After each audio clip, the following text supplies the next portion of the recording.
King Arthur, the birth, rise, and fall of a legend. Long before Britain became a kingdom, the land was drowning in chaos, ruthless warlords, endless battles, and a people losing hope by the day. But in the middle of this darkness, a child was born in secret, a child destined to change everything. Hidden from enemies, guided by Merlin the sorcerer, he grew up unaware of the power waiting inside him, until one moment, one impossible moment, when he stepped before a stone, wrapped his hand around a sword no man had ever moved, and with a single pull, the world learned the truth. The lost boy was the once and future king. This is the legend of King Arthur.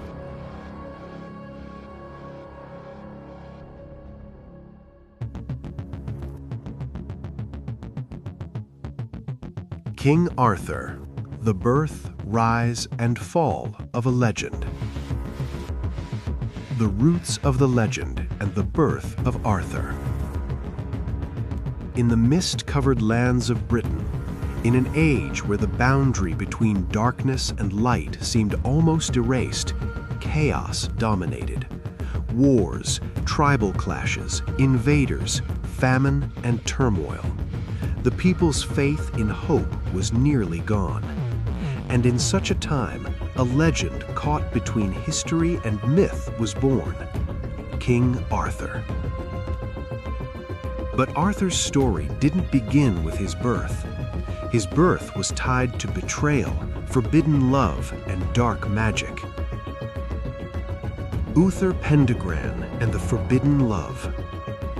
Uther Pendragon, the king of Britain, was strong, fierce, and a warrior at heart, but often a prisoner of his own anger. Uther fell into a deep passion the moment he saw Igraine, the wife of the Duke of Cornwall, Gorlois. This passion overshadowed all reason. Igraine was virtuous and loyal. She did not reciprocate Uther's feelings. In desperation, the king turned to the powerful wizard Merlin. Merlin had the power to change fate, but every spell had a price. Merlin's price. Merlin agreed to help Uther, but only under one condition.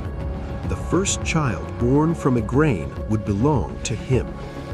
Uther accepted this price for the sake of his desire. Merlin used his magic to disguise Uther as Duke Gorlois. That night, Uther secretly entered Igraine's castle. Since the Duke had just died in battle, Igraine did not know the man before her was not her husband. That night, the seed of Arthur was planted. Thus, when Arthur was born, his destiny already carried the weight of magic, betrayal, and a great burden. Arthur's concealment.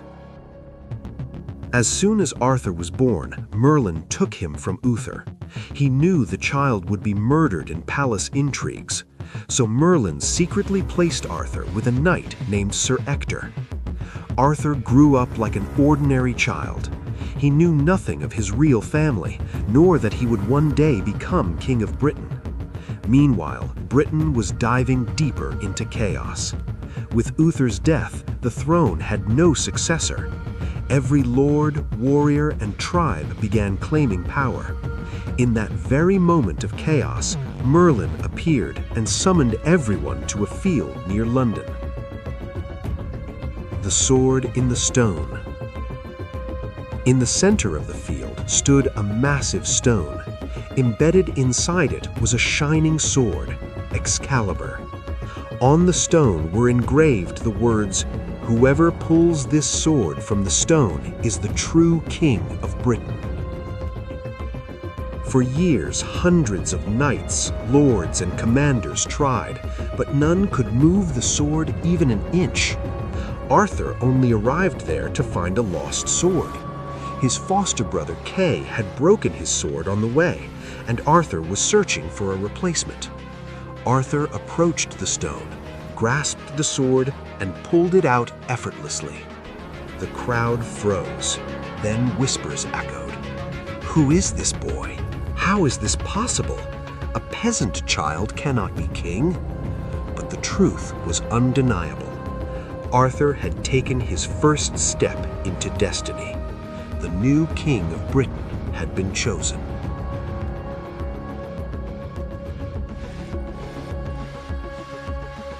The birth of the Round Table and the sacred quest. After being chosen as king, Arthur entered harsh battles to restore peace across Britain. He fought rebels, invaders, pirates, and traitors lurking within his own kingdom. But his greatest strength was the loyal knights who gathered by his side. The founding of Camelot. In the early years of his reign, Arthur didn't only fight, he rebuilt order. He searched for the ideal place to establish a new center of governance. Thus, Camelot was born. Camelot wasn't just a fortress, it was the symbol of justice, equality, and unity. The palace's interior was noble, yet its gates were always open to the people. At the heart of Camelot stood the legendary Round Table. The secret of the Round Table. The Round Table had no corners. This represented Arthur's greatest principle. No one is above another. Sitting at the table was an honor. This honor wasn't earned through status, but through virtue, bravery, and integrity. Among the knights seated at this table were Lancelot, Gawain, Percival, Galahad, Tristan, Bors, Kay, Geraint. Each had their own legend, but all were united by one man, Arthur. From this moment on, Camelot became not just the pride of Britain, but a wonder admired by the entire world. The appearance of the Holy Grail. One day, a mysterious light filled the castle. It was so bright that even the swords on the table lost their shadows. The knights knelt. From the light emerged a vision, the Holy Grail. This was said to be the cup Jesus used at the Last Supper and into which his blood flowed on the cross. Its appearance was considered a sign, a warning that the balance between good and evil was shifting.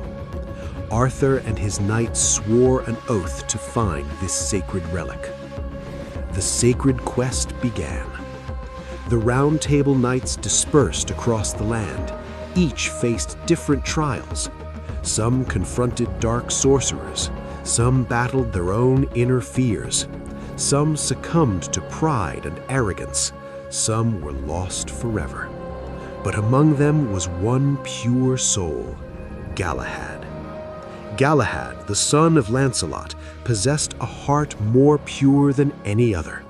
He was the only one capable of drawing near the Grail's holy radiance. Galahad eventually found the Holy Grail. As soon as he saw it, he fell to his knees. His tears streamed down his face, and he heard a voice. "Your mission is complete." Galahad passed into another realm with the Grail. His body remained in Britain, but his soul reached divine peace. The Grail was never seen again. This quest marked the first dimming of Camelot's golden age. Betrayal, the sacred quest, and the final battle, the closing of a legend. The quest for the Holy Grail left Camelot weakened.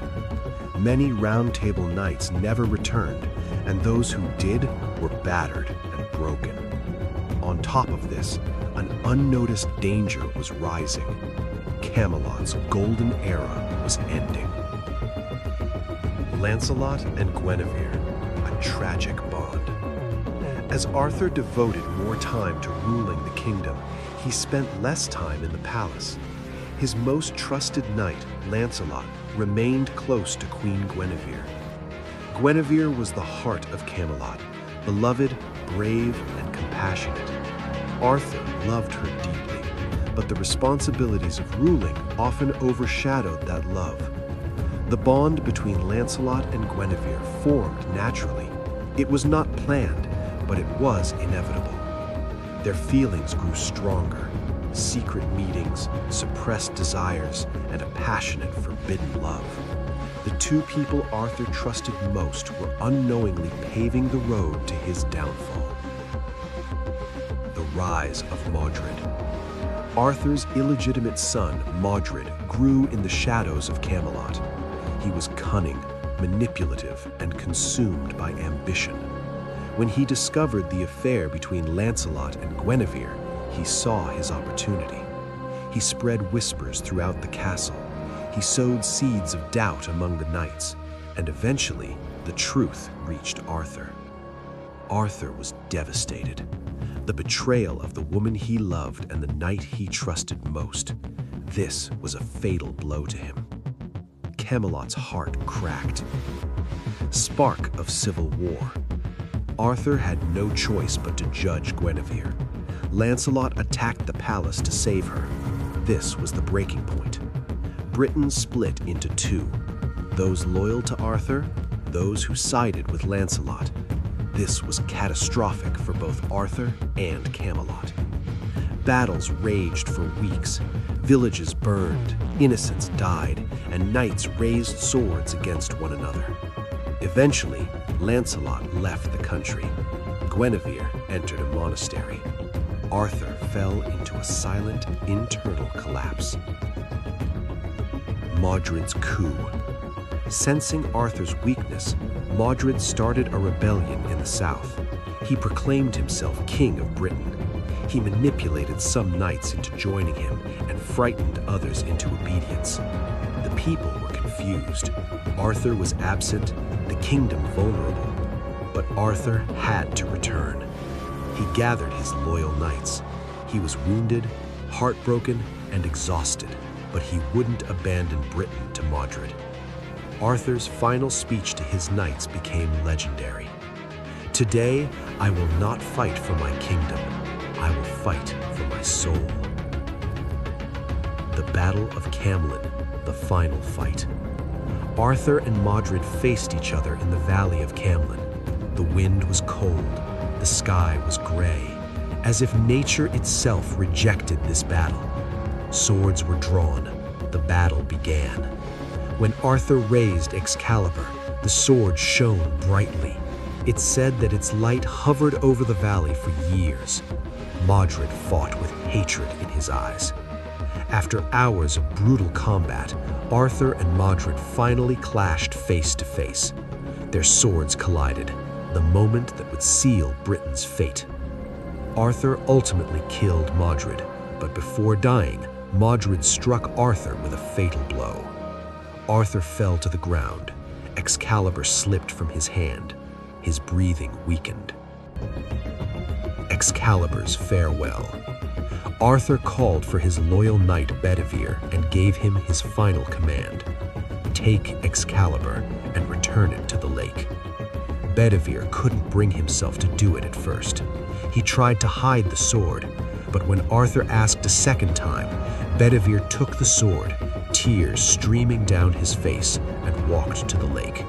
He threw the sword into the water, and from beneath the surface, a hand rose. It caught it mid-air and slowly pulled it into the depths. Thus, Excalibur said its final farewell. Journey to Avalon. Arthur's body was weakening. His knights carried him to a boat. Inside were mysterious women dressed in robes woven with stars. They were the servants of the fabled island of Avalon. The boat moved silently. No wind, no oars, yet it drifted forward. As Arthur's eyes closed, he whispered a single sentence, a sentence said to echo through the centuries. When Britain needs me again, I will return. No one has ever truly claimed Arthur died. Some say he is healing in Avalon.